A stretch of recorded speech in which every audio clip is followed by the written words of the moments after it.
ദുനിയാവിൽ അല്ലാഹുവിനെ നേരിട്ട് കാണാൻ ഭാഗ്യം ലഭിച്ച ഒരേ ഒരു പടപ്പ് മാത്രമേ ഈ ദുനിയാവിലുള്ളൂ. അത് മുഹമ്മദുർ റസൂലുള്ളാഹ് സല്ലല്ലാഹു അലൈഹി വസല്ലം തങ്ങളാണ്.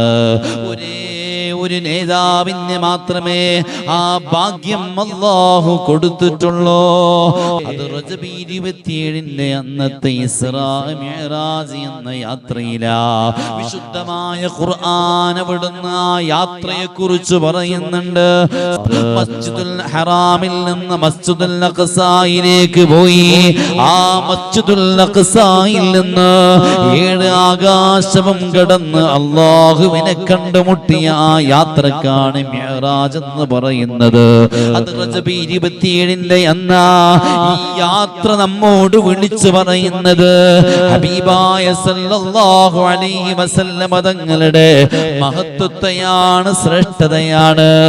കോടിക്കണക്കിന് മലക്കുകളുടെ ക്യാപ്റ്റനായ ജിബ്രീൽ അലൈഹിസ്സലാത്തു വസ്സലാം, ആ ജിബ്രീലിന് പോലും പെർമിഷൻ ഇല്ലാത്ത ഒരു സ്ഥലത്തേക്കാണ് മുത്തായ തങ്ങളെ അല്ലാഹു യാത്രയാക്കിയത്. 7 ആകാശവും കഴിഞ്ഞ് എല്ലാ മണ്ഡലങ്ങളും താണ്ടിക്കടന്ന് ജിബ്രീൽ അലൈഹിസ്സലാത്തു വസ്സലാം പറഞ്ഞു, നബിയേ ഇനി ഇവിടുന്ന് അങ്ങോട്ട് ഒറ്റയ്ക്ക് സഞ്ചരിക്കുക നബിയേ, ഇനി ഇവിടുന്ന് അങ്ങോട്ട് തനിയെ പോവണം നബിയേ, ഇനി ഇവിടുന്ന് അങ്ങോട്ട് ഈ ജിബ്രീലില്ല നബിയേ, ഇവിടുന്ന് അങ്ങോട്ട് കടക്കാനുള്ള പെർമിഷൻ എനിക്കില്ല നബിയേ.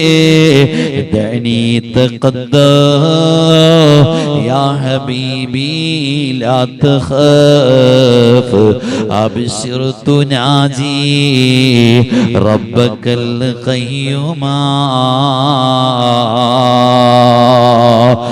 പ്രകാശം കൊണ്ട് സൃഷ്ടിക്കപ്പെട്ട ജിബ്രീലിന് പോലും പെർമിഷൻ ഇല്ലാത്ത ഒരിടത്തേക്ക് യാത്ര നടത്തി മുഹമ്മദുർ റസൂലുള്ളാഹ് സല്ലല്ലാഹു അലൈഹി വസല്ലം തങ്ങളെ. റബ്ബേ, അല്ലാഹുവിന്റെ ഹബീബിന് ഏറ്റവും വലിയ സന്തോഷം കിട്ടിയ സന്ദർഭമായിരുന്നു അല്ലാഹുവിനെ കണ്ടുമുട്ടിയ സമയോ. ആ സമയത്ത് പോലും ഉമ്മത്തിനെ മറക്കാത്ത നേതാവ് മുഹമ്മദുർ റസൂലുള്ളാഹ്